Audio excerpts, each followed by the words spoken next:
It was the end of April, and I was moving out of my home in Chicago all the way to Nevada. I hired a company to take all my boxes and ship them to the new house, just to make it a little bit easier on me. I wanted to take a road trip down there and stay at some hotels or Airbnbs on the way and just relax for a few days. The total drive would take around 30 hours, so I split that in thirds and decided I would drive 10 hours each day and stay somewhere overnight. After planning out the times, I figured that my first stay would have to be on the far edge of Nebraska.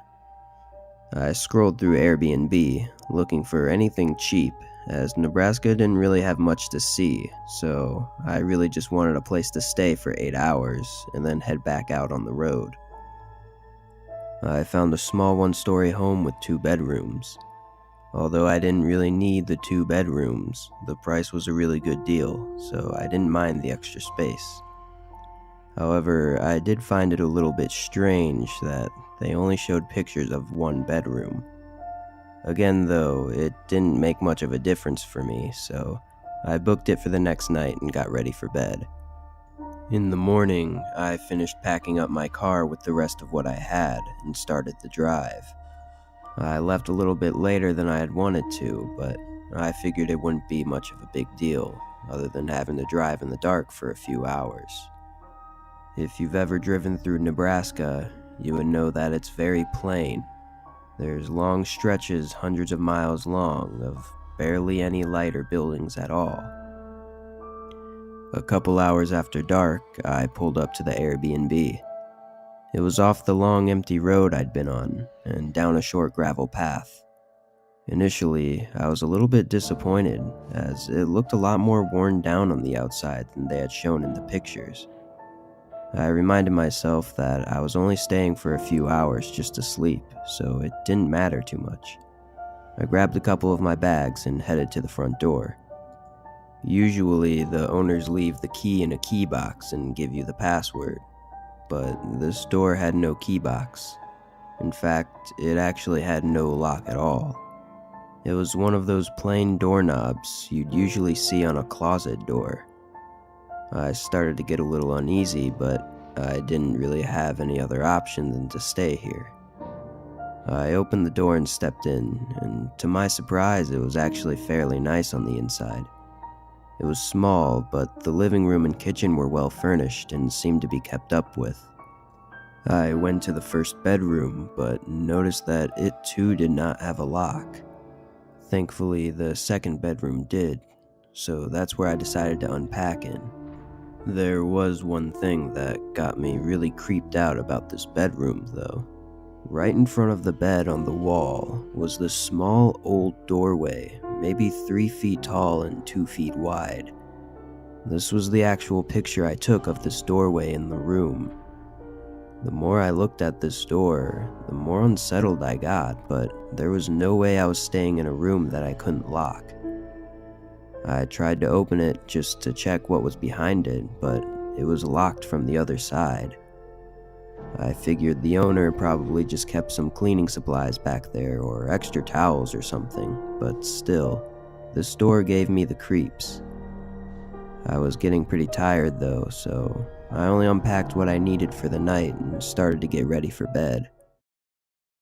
I woke sometime in the middle of the night, hearing a soft tapping noise coming from the edge of the bed.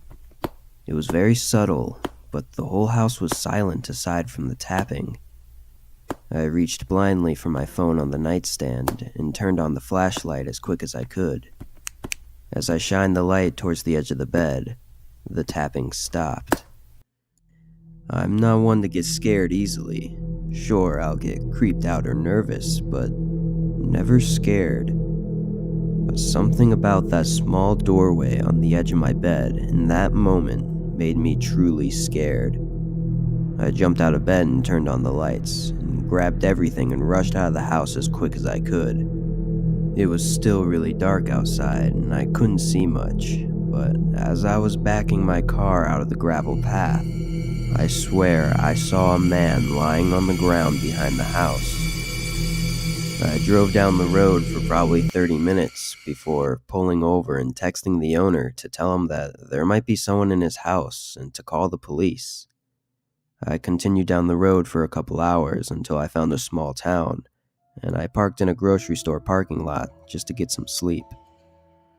I still don't really know what happened at that Airbnb, but the creepiest part was that when I checked my phone in the morning, I saw my message had been read just a few minutes after I sent it, but the owner never responded to it.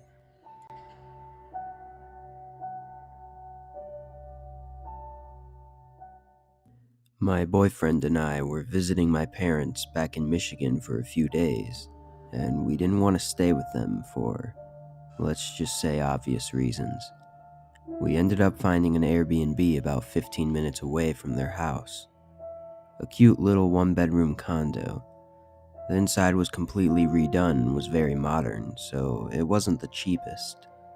The host seemed nice and had good ratings, but we did see a few comments that raised some red flags. Most of the negative comments mentioned strange experiences with the neighbor. Now, I've had some crazy neighbors, so I'm not one to judge. I simply brought it up with the host before booking, and she stated her neighbor is nosy and sometimes when people try to get into the Airbnb, she gets defensive. But she said she'll let the neighbor know we're staying and what we look like, so everything should be fine. On the day we arrived, everything went smoothly. We met the host who lived nearby, and she gave us the key to the entry door and the code to the actual apartment. We unpacked all of our stuff and then headed over to my parents for dinner. I had a few drinks throughout the night to deal with my mother, and before we knew it, it was 10 p.m. and time to head back to the Airbnb. We pulled up to our rental.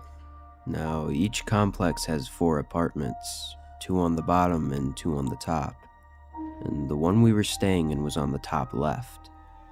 However, when we pulled up, we could see a small figure standing in between some curtains in the window of the apartment on the top right.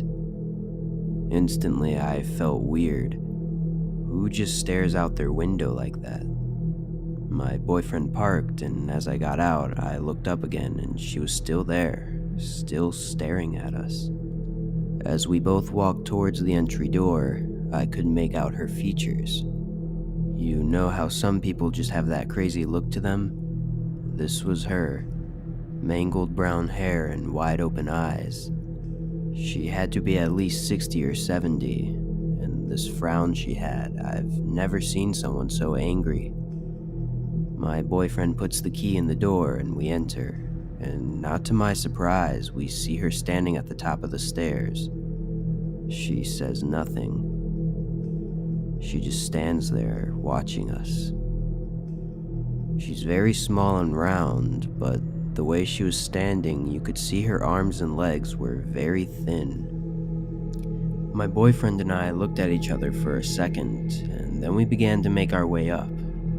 We walked up while she stared us down, but to my amazement, she didn't say anything. Rather, she just stared at us with her creepy eyes. I kept looking back as my boyfriend entered the code and we hurried into the apartment. "What the hell was that?"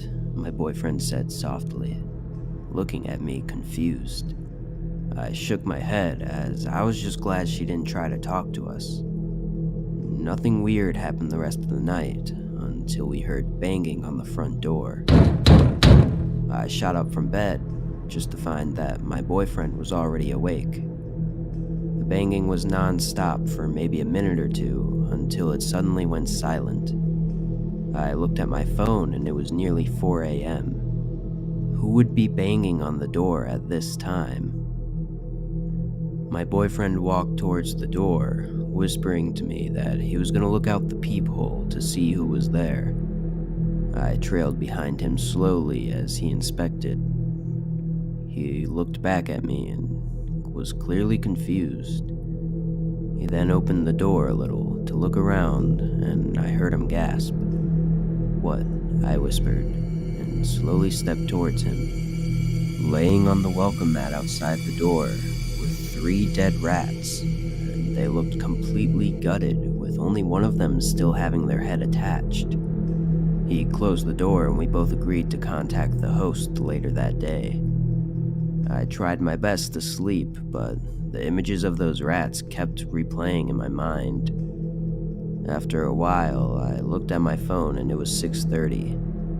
Accepting the fact that I won't be able to get any sleep, I got up to make coffee, and as I did, I heard the neighbor's door slam shut. I looked out the kitchen window, which overlooks the parking lot, and hopes to get a glimpse of the crazy lady. And there she was, standing and staring at our parked car. Not even looking at what was inside, she was just staring at it. She looked so focused on our car for the longest time, and then she slowly turned her head to look directly at me. I jumped back a little bit and immediately heard her shriek, this horrible blood-curdling shriek like she was being attacked. My boyfriend ran out of the bedroom, obviously alarmed, and we both looked out the window again. The neighbor was standing there, holding her head, screaming at the driver's side window. She grabbed the top of the car and started banging her head, screaming things like, "They never leave, when will they leave, and why do they keep coming?" I started recording for insurance purposes, and my boyfriend called the police and then the host. By the time the police had shown up, she was laying on the ground next to our car, which had very little damage considering what we just witnessed. The host profusely apologized and said that this had never happened before and refunded our entire trip. We got to see the lady taken away in handcuffs, though it took her a while to comply. We never found out what was wrong with her, but my theory is something just snapped, and we just happened to be the ones that were there when it happened. But I do know that you should take every review into consideration when booking an Airbnb. Every single one.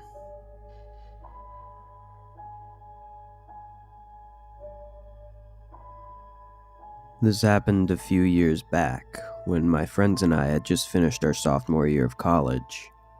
Finally done with school for a few months, we wanted to celebrate a little bit to start off summer break. All of us had small jobs near the campus, so we saved up some money. We decided to go big and take a trip to Las Vegas for a few days, as none of us have ever been. At first, we were looking through hotels in the city to try and find something cheap, but still big enough for the four of us. Eventually, we gave up on that and started looking at Airbnbs, as most of them were cheaper and bigger. We found a few good ones, but ended up choosing the largest one with the most rooms. Fast forward to a couple weeks later, our Uber picked us up from the airport and dropped us off at the house. It honestly looked even bigger in person, and we were all really excited to spend the next few days here. We all unpacked and relaxed for a couple of hours, as we were a little bit worn out from the flight. A few hours after the sun went down, me and my friend Alyssa were the only ones still awake. It wasn't too late, probably 8 or 8:30, but the other two had decided to go to bed early. With nothing really to do, Alyssa offered to take a walk outside and explore the neighborhood a little bit. I agreed, eager to see the unique homes. I should mention, our Airbnb was a pretty nice house, and the neighboring homes were really nice too. This definitely wasn't a sketchy street or anything, so we didn't even really think twice about going for a walk around. We headed outside and down the street. After passing 6 or 7 houses, the street took a sharp turn and connected to another crossing road with homes on the side. It was strange though, as these homes were nothing like the ones we just walked by on our street. These were basically run-down shacks, and I don't mean to be rude or anything, it was just really strange to see such a sudden change in homes after only turning the corner. We continued on a little bit, noticing the broken windows, missing mailboxes, and even worn-out vacant signs on a lot of the doors. One of the houses even had a sofa chair right in the middle of their front yard with rips and stains on it. We agreed to take the next turn towards our Airbnb and head back. but a couple minutes later, we saw a small SUV coming towards us from down the road with its headlights off. As it got closer, it began to slow down and eventually stopped right next to us. An older woman, probably 50 to 60 years old, rolled down the window and with a big smile said, "You two are such a cute couple." She was making really weird, jerky motions with her head in her arms and was just acting really strange. I replied, "Thank you," as to just end the conversation quickly and get her to leave. Luckily, it worked. She continued down the road, and we did as well in the opposite direction. After a few minutes, we found the next turn and got back to the street with our Airbnb. We were both really shook and creeped out by the whole situation and just wanted to get inside and forget about it. But just as we got to the driveway, we saw the old lady's SUV turn down our road and start heading towards us again. We were halfway up the driveway when she stopped right in front of the house. But this time it was a little different. She just looked at us. She didn't say anything or have any emotion in her face. She was just staring. Alyssa hurried inside, and I quickly followed. I heard the car continue back down the road as I was closing the door behind us. We stayed up for a little bit longer, locking all the doors and checking the windows to make sure she didn't come back. After an hour, we agreed that we were probably okay, so we went to our rooms and got ready for bed. The next day, we told our other friends what had happened, and they were pretty creeped out too. We ended up telling the owner of the Airbnb about the whole situation, and we even asked if we could cancel our third day so we could leave early, and thankfully he agreed. For the rest of that day, we decided to get away from the house and hang out in the city to try and enjoy at least one of our days in Vegas. We actually ended up having a lot of fun, but as the night came closing in, we were ready to call an Uber and head back to the house. During the ride back, I received a text from the owner that said, "Is this the lady from last night?" with a picture attached. I opened it and saw a screenshot from the Ring doorbell footage of the lady standing outside of the house. I replied to the owner and immediately showed all of my friends. We didn't know what to do, so we asked the driver to drop us off at a hotel parking lot just a couple blocks from our house while the owner called the police. After about 45 minutes, the owner called me and said the house was clear and we could go back. But he mentioned the police never found the lady. This obviously made none of us feel any better. We got to the house and pretty much immediately started packing all of our stuff so we could leave right away in the morning. Nothing happened overnight or the next morning, but I can say for sure that none of us got good sleep. We got out of there as soon as we could and headed for the airport. This was definitely one of the strangest things to ever happen to me, and I still think about it a lot. The only advice I can give is to always check the area around your Airbnb before you book it. I have no idea what she wanted or why she was stalking us, but it really freaks me out to think about what would have happened if the owner didn't have a doorbell camera, or if we had stayed that third day.